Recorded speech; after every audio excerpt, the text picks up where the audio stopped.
Welcome all to this launch of this work, Third Culture, Music of the New World. My name is John Doyle, and this is such a pleasure. This is a rare pleasure. In a way, it's the completion of a circle, really, for Jane and John and Hugh.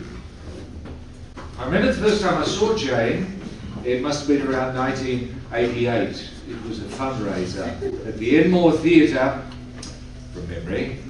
I suppose it was a sort of variety night. It must have been if H.G. and Roy and Jane Rutter were appearing on the same bill.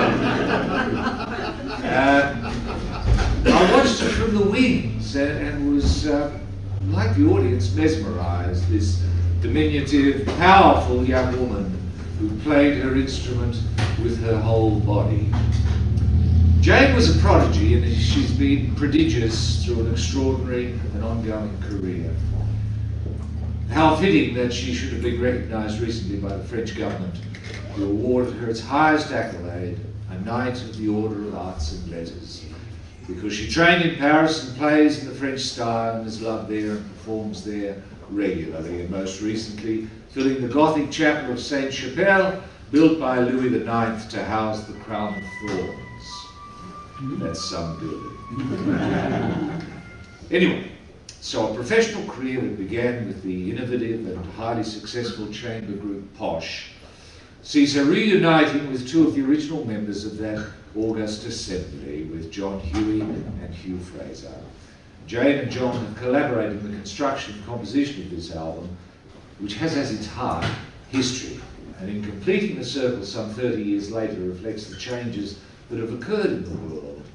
John has spent many years now in Hong Kong working on film scores and becoming imbued with Eastern culture, while Jane has continued her solo work with 20 or so, I've lost count, outstanding albums that embrace diversity, really. And Hugh has worked with some of the finest jazz exponents in the world and continues to tutor at the Australian Institute of Music. What they have in common is the marriage of mind and music. And what you'll hear tonight are familiar musical tropes from all parts of the world, distilled and interpreted through the prism of an intellectual inquisitiveness. My first love is language, and English has been a great absorber of foreign culture. In a sense, it's like a linguistic virus. So much so, it drives the French berserk. Jane is a Francophile and will be aware of the French paranoia of absorbing English words. La hamburger, for example, was banned in usage. Madness, of course. Language is something that can't really be controlled. Usage determines how a language will sound and how a language will behave. So as the explorers set off from Europe in the age of Drake and Magellan and Marco Polo, and the traders bustled east and west along the Silk Road, the English lexicon expanded. From China came chow and gung-ho and ketchup and zen.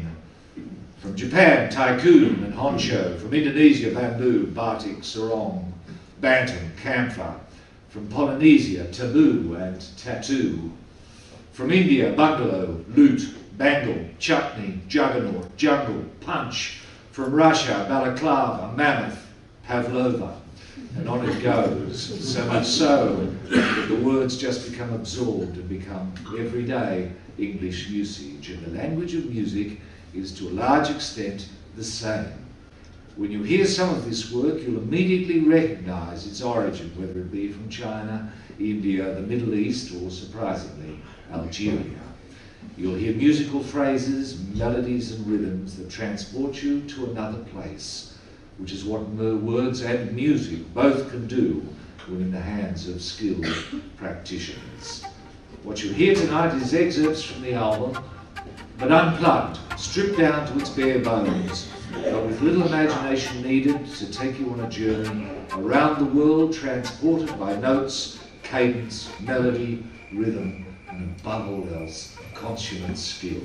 Congratulations for the culture, and please welcome the extraordinary Jane Rutter, John Huey and Hugh Fraser together again for the first time in 30 years.